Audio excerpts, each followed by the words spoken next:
미래와 효율성을 함께 고민해야 된다라는 말씀이시네요. 예, 적절한 표현이십니다. 네.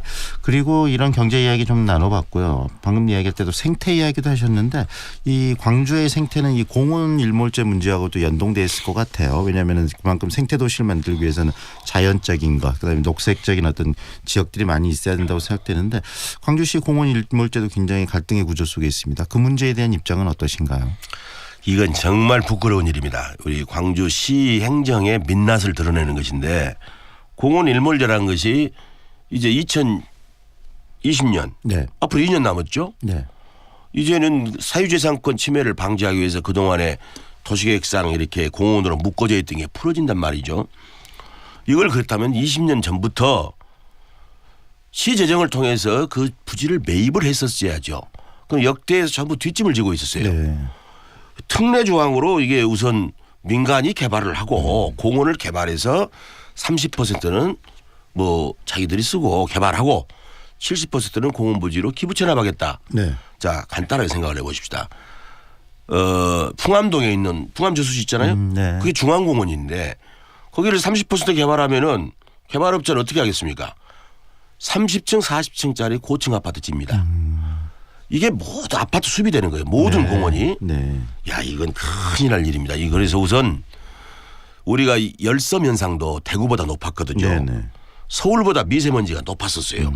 심각한 문제입니다. 그래서 결국은 숲을 어떻게 가꾸냐, 네. 공원을 지키느냐, 이게 대단히 중요한 건데 앞으로 이것은 공원 문제는 공원 녹지 확보를 위해서 어쨌든 시 예산과 네. 지방채 발행을 하든 펀딩을 하든 네. 그런 노력을 해서 토지부터 매입을 해야 됩니다. 다시 말하면 이것을 어떤 개발 논리로 접근할 게 아니라 공공의 이익 차원에서 국가 예산 또는 시 예산을 해서 공공 부지로서 활용하고 개발하고 공원으로서 유지해야 된다 이 말씀이시네요. 그렇죠. 공원은 우리가 녹지를 보존하는 것이 우선이고 일부를 불가피하게 개발하는 것이지 개발이 우선이 된다 이건 안 되는 겁니다. 네.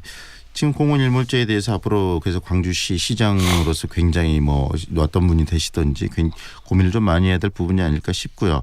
그다음에 또 이 문화 관련 이야기도 하셨지만 또 이 문화 전당이 문화 중심 도시 광주의 어떤 중추적 역할을 해야 되는데 그러지 못하고 있다는 비판들이 많은데 또 굉장히 문화 전문가시니까 그 부분에 대해서는 어떻게 생각하십니까? 제가 아시아 문화 추진단장을 할 때 저걸 종합 계획을 세웠고 그중에 일부가 아시아 문화 전당이었습니다. 전당만 짓는 건 아니었죠. 동서남북 광산구 전체가 전부 문화적으로 네. 우리가 키워나가는 것이 계획인데 아시아 문화 전당에는 전체 7천억이 투자가 됐어요. 네. 건립비가. 네. 운영비가 연 한 400, 500 들어갑니다. 100% 국비입니다. 네. 근데 다만 저 나오고 난 뒤로 지금 이명박 박근혜 정부를 거치면서 이 사업이 너무 싫은 거예요. 그래서 잘 아시겠지만은 이명박 정부 때부터 슬슬 이렇게 축소되고, 네, 드디어 이제 아주 결정판이 박근혜 정부였죠. 네, 이걸 정상화하겠다는 게 문재인 정부입니다. 그래서 콘텐츠가 그동안에 부족했던 것은 그럴 만한 사정이 있었고 이제부터라도 콘텐츠를 채워서 적어도 저 전당에서 문화 콘텐츠를 창제작을 통해서 네. 고용을 창출하고 경제를 키워나가면서 또 하나가 전 세계에서 500만 정도의 관광객을 확보해야 네. 됩니다. 방향성은 참 좋은데 현실적으로 그런 걸 이루기 위해서는 굉장히 많은 노력들이 필요하고요. 중앙정부와의 관계뿐만이 아니라 지역에서 더 문화를 활성화시키는 어떤 전략적인 그 기획들, 정책들이 필요할 것 같은데 그런 부분들 뭐 생각한 거 있으면 구체적으로 좀 뭐 이야기를 해 주실 수 있을까요? 어떤 전략이 필요할까요? 지금 아시아문화 전당하고 광주시하고는 거의 단절돼 있었습니다. 네. 저기는 국가기관이고 그렇다고 해서 광주에 소재한데 광주시가 무책임했던 것이죠. 서로 소통과 연대를 했어야 됩니다. 그래서 도시 전체에서 그 문화의 향기가 피어나고 또 콘텐츠가 되려면은 아시아문화 전당은 단순한 공연 전시장이 아니에요. 네. 여기는 문화 콘텐츠를 창제작하고 어찌 보면 4차 산업혁명을 대비한 전초기지가 될 때입니다. 네. 그러면 아시아문화 전당하고 도시를 연결하는 시티랩이라고 있어요. 네. 이 시티랩을 설치를 해서 도시하고 연결을 해야 된다. 그다음에 지금 서울이 하고 있는 5대 콘텐츠가 있어요. 네. 우리가 콘텐츠가 문화 콘텐츠가 많은데 그 5대 콘텐츠에 집중해서 광주를 키워내자. 이런 것들에 대한 노력들이 제대로 되냐 해줘야죠. 5대 콘텐츠 말씀하셨는데 뭐 어떤 것들 생각하시는 거죠? 그 첨단 영상이라든가 음악이라든가 에듀테인먼트라든가 네. 부가가치가 높은 그런 것들이죠. 네. 게임도 들어있어요. 네. 이건 젊은 사람들을 충분히 아이디어만 있으면은 전당과 연계해서 전문가와 또 자금을 지원하는 네. 이렇게 연결되지 않으면 안 되거든요.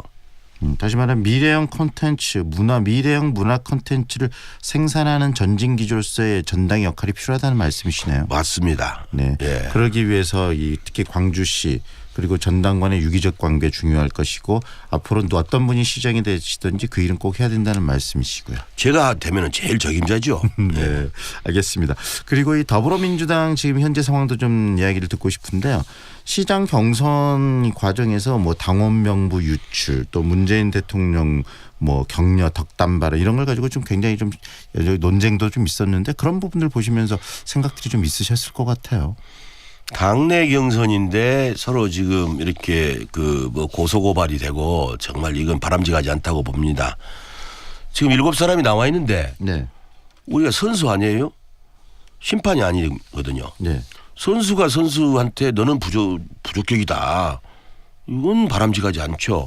심판인 당원이나 광주 시민이 판단해야 될 몫을 자꾸 이 대포를 밖으로 쏜 거죠. 네. 이런 것은 전혀 바람직하지 않다. 당내 경선은 공정하고 우리가 축제 분위기 속에서 이루어져야 된다. 이렇게 생각합니다. 네.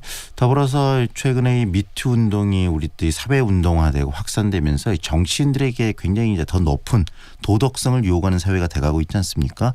이 도덕성은 어떻게 보면 정치인들에게 가장 또 중요한 부분일 것 같기도 하고요. 이 미투 운동, 여성 운동을 바라보는 시각도 좀 어떻게 보시는지도 이야기해 주시죠. 우리가 정치인들이 지금 이런 세상이 될지는 몰랐겠죠. 근데 어쨌든 이건 아픔이 있고 고통이 있을지라도 네. 이 권력의 힘 또 힘을 통해서 상하관계에서 여성을 차별하고 억압하고 하는 이건 100% 우리가 이 운동을 통해서 시간이 걸리더라도 네. 제대로 정상화되는 것이 바람직하다 이렇게 봅니다. 네. 앞으로 우리 정치인들에게 가장 중요한 덕목은 그러면 무엇이라고 생각하시나요? 도덕성과 공익정신이라고 생각합니다.